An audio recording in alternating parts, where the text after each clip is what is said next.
kan itu hak prerogatif Allah. Allah yang akan memberi umur kita sebentar, pendek, panjang itu urusan Allah. Bismillahirrahmanirrahim. Assalamualaikum warahmatullahi wabarakatuh. Innal hamdalillah nahmaduhu wa nasta'inuhu wa nastaghfiruh wa na'udzu billahi min syurri anfusina wa sayyiati a'malina. May yahdihillahu fala mudhillalah wa may yudlil fala hadiyalah. Wassalatu wassalamu ala nabiyyina Muhammad ibni Abdillah wa ala alihi wa ashabihi wa man tabi'a hudahu wa wala amma ba'du. Fa inna asdaqal hadits kitabullah wa khairal hadyi hadyu Muhammadin sallallahu alaihi wasallam wa syarrul umur muhdatsatuha wa kullu muhdatsatin bid'ah wa kullu bid'atin dhalalah wa kullu dhalalatin finnar. Ikhwan fillah, ikhwan fil kifah yang dirahmati oleh Allah dan yang saya hormati. Alhamdulillah selalu senantiasa kita lafazkan sebagai wujud rasa syukur kita kepada Allah atas segala limpah nikmat, rahmat serta karunia-Nya yang tanpa limpahan nikmat, rahmat serta karunia-Nya kita sebenarnya tidak bisa ngapa-ngapain. Kita sebenarnya tidak punya apa-apa. Kita sebenarnya tidak bisa berbuat apa-apa. Mudah-mudahan dengan kita pandai dan mau bersyukur, nikmat, rahmat, serta karunia yang Allah anugerahkan kepada kita, akhirnya akan memberikan makna yang positif bagi kita di dalam kita menjalani hidup selagi di dunia ini. Dan mudah-mudahan apa yang kita lakukan di dalam kita menjalani hidup di dunia ini atas dasar syukur kita, atas dasar iman dan takwa kita akan mampu mengantarkan kita nantinya di akhirat ke dalam kehidupan yang damai, yang bahagia sebagaimana yang memang Allah janjikan. Faman ya'mal mithqala dzarratin khairan yarah. Siapa yang melakukan kebaikan selagi di dunia, nanti di akhirat dia akan melihat balasan atas kebaikan tersebut. Yang tentu juga sebaliknya, wa may ya'mal mithqala dzarratin syarran yarah. Siapa yang melakukan keburukan, maka dia juga akan melihat, akan mendapatkan balasan atas keburukan tersebut. Satu, sikap bijak, sikap adil yang memang luar biasa yang Allah berlakukan atas hamba-hambanya. Para pemirsa yang dimuliakan oleh Allah, yang menonton channel saya terbantu sebenarnya dengan pemirsa yang memang ikut ambil bagian, meminati dakwah saya lewat tayangan yang memang tidak terjadwal sejatinya, sewaktu-waktu. Tapi keterpanggilan untuk ikut ambil bagian, memanfaatkan teknologi yang ada, memanfaatkan wasilah yang ada, insya Allah tidak pernah luntur. Tentu juga sesuai dengan kapasitas kita yang memang juga sangat terbatas. Baik, manusia terlahir ke dunia ini oleh yang menciptakan manusia bukan tanpa ada maksud, bukan tanpa ada tujuan. Benar-benar ada maksud, ada tujuan. Sehingga kita yang diciptakan, kita yang terlahir, berupaya maksimal menselaraskan dengan apa yang memang oleh Sang Pencipta Dia inginkan melahirkan kita ke dunia ini. Apa yang menjadi keinginan Allah melahirkan kita ke dunia ini? Sebagaimana yang termaktub di dalam Ad-Dzariyat ayat 56, tentu itu jawabannya. Wa ma khalaqtul jinna wal insa illa liya'budun. Sungguh tidak aku ciptakan jin dan manusia melainkan untuk menghamba kepadaku, untuk beribadah kepadaku. Menghamba atau beribadah tentu dalam pengertian tunduk, patuh, sebagaimana yang memang Allah inginkan. Tidak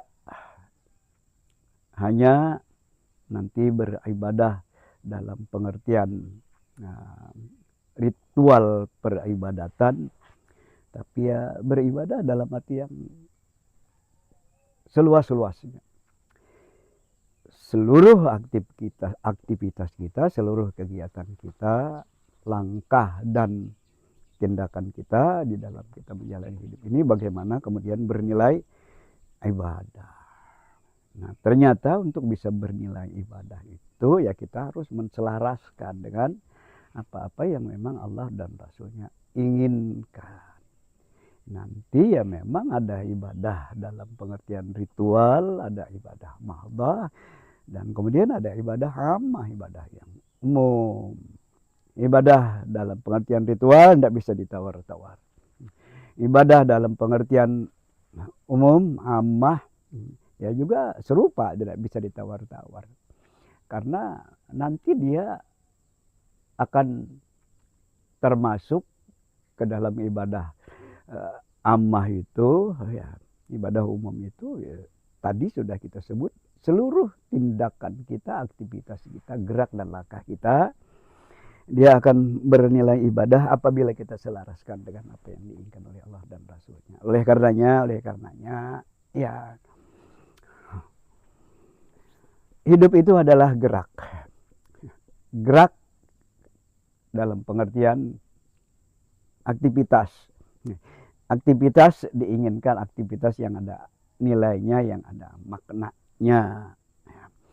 Kalau sudah kita nanti tidak beraktivitas, ya, tidak bergerak, ya itu nanti bukan hidup lagi, ya. Berarti kita ya mati, ya. Sekalipun nanti mati itu ada dalam pengertian metafora, ya. Mati ya, sudah tidak ada artinya apa-apa, sudah tidak ada maknanya apa-apa. Mati namanya kita. Nanti hidup memang kalau begitu bukan sebatas bergerak, tapi bergerak, beraktivitas yang memang ada maknanya. Majelis yang dimuliakan oleh Allah, ya kita mulailah memahami agar hidup kita itu benar-benar bermakna. Kita mulai dengan membetulkan akidah kita atau keyakinan kita. Bahasa lainnya keimanan kita, ya. Karena iman itu menjadi penentu. Iman itu menjadi penentu. Dan dimaksudkan adalah al-iman as-sadiq, iman yang benar. Tanpa iman, habis tenaga kita, habis waktu kita. Yang kadang orang mengatakan ya, untuk kepentingan ya, kemanusiaan, untuk kepentingan orang banyak. Ya tapi kalau minus iman tetap saja tidak ada artinya. Kalau minus iman tetap saja tidak ada artinya. Pertanyaannya kenapa minus iman ya, hidup kita tidak ada artinya apa-apa? Kenapa? Jawabannya ringkas. Bukankah yang memberikan kehidupan kepada kita adalah Allah? Dan Allah memberikan kehidupan kita ada maksud dan tujuannya. Nah, sehingga iman itu menjadi keniscayaan. Nah, kenapa menjadi keniscayaan? Ya karena ya kita justru melakukan apa yang memang mesti kita lakukan, dan atau sebaliknya tidak melakukan apa yang semestinya tidak kita lakukan, ya. Semuanya didasari oleh keimanan kita. Semuanya didasari oleh keimanan kita lah. Sehingga begitu minus iman, kita mendasarkan kepada siapa? Nah, kalau kita tidak mendasarkan kepada keyakinan kita akan uluhiyah Allah, akan ketuhanan Allah, akan kemahaesaan Allah, ya maka ya, tidak akan ada yang bisa memberikan nanti balasan atau ganjaran apa yang kita lakukan. Sementara selain Allah, tidak ada yang bisa memberikan ganjaran, tidak ada yang bisa memberikan balasan. Nah, sehingga membetulkan iman, membetulkan akidah is number one, nomor satu di dalam kita menjalani hidup ini. Umpama ya, qadarallah.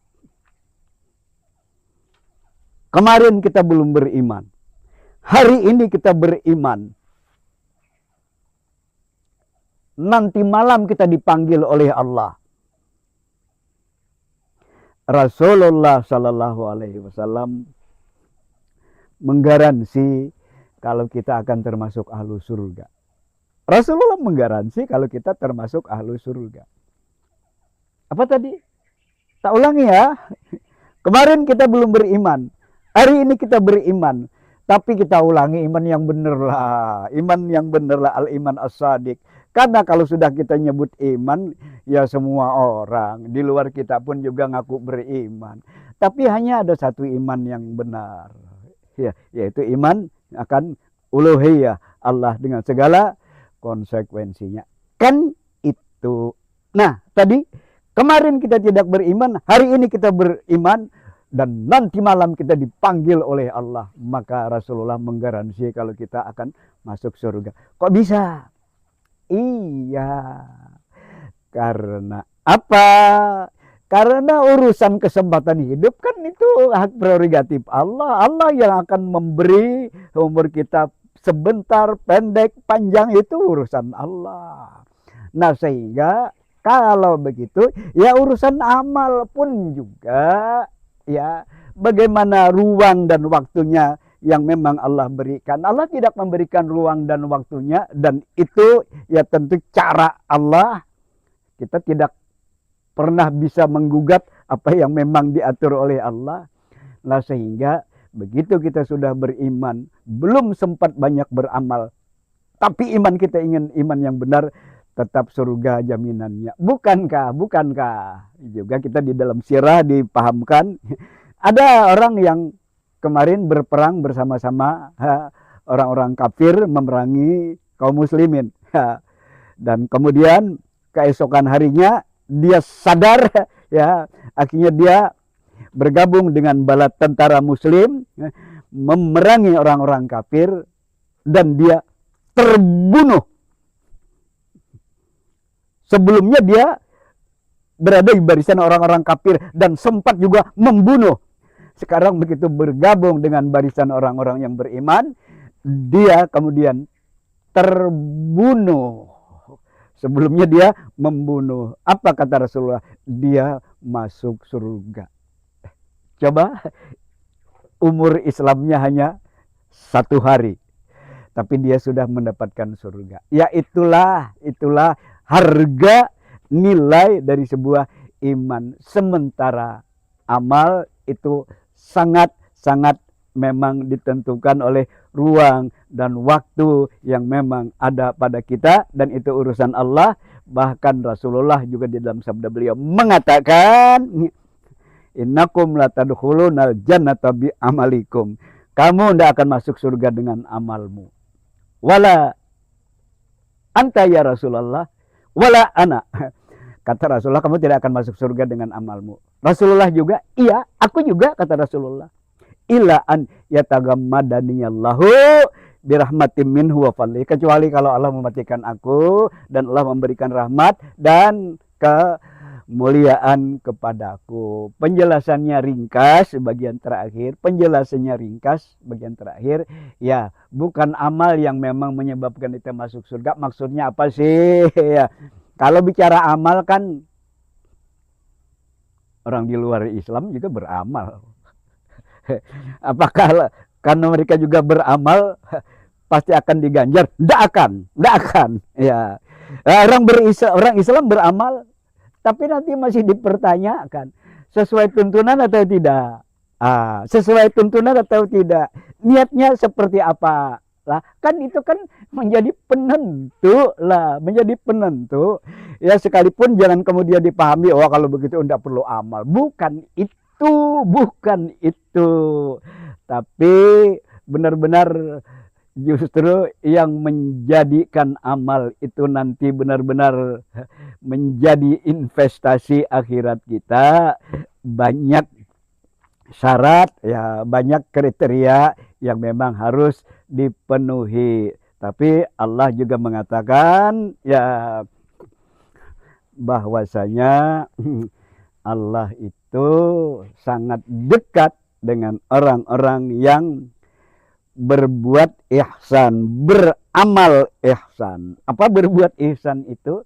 Dia beramal seakan-akan Allah melihat dia. Karena Allah melihat dia, ya, maka dia ya selalu berusaha beramal itu yang memang lurus, yang memang tulus, yang memang sejalan dengan apa yang memang Allah inginkan. Sehingga kesimpulannya membereskan iman harus dinomorsatukan. Ya, kalau kadaralah kita setelah membetulkan iman kita, nanti kita dipanggil oleh Allah, mudah-mudahan kita masih ada harapan untuk mendapatkan surga yang Allah janjikan. Tapi kita beramal tanpa iman yang benar, amal kita akan sia-sia. Wallahu a'lamu bissawab. Syukran wa al-afwa minkum. Assalamualaikum warahmatullahi wabarakatuh.